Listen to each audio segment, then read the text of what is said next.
እዚህም አብርሃም ተብዬ ባይገባኝ፣ ዮናስ ተብዬ ባይገባኝ፣ ከሌ ተብዬ ባይገባኝ ችግር የለም። ኢየሱስ ተብዬ ኖርማል ከሆንኩኝ ግን እድል የለም። ኢየሱስ የመጨረሻ ነው። ከኢየሱስ ወዲያ አይመጣም። ነነዌን ወይንም እኛን አሕዛቦችን፣ ኢትዮጵያዊውን፣ አፍሪካዊውን፣ ጥቁሩን፣ ነጩን ከአይሁድ ማህበረሰብ ውጭ ያለው ለማዳን ስል እውነቴን እምላችሁ ስለምንም ነገር ተነግሮን ባይገባን ችግር የለውም።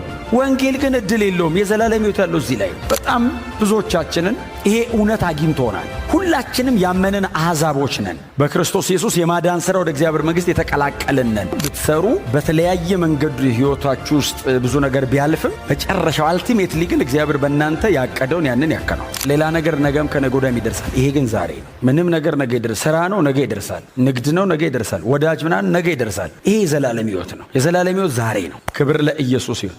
እና ዮናስን እግዚአብሔር ተነሳ አለው። አቤት አለ። እንግዲህ ያው ልልክ ነው አለ። ወዴት ነው የምትልከኝ ሲለው ወደ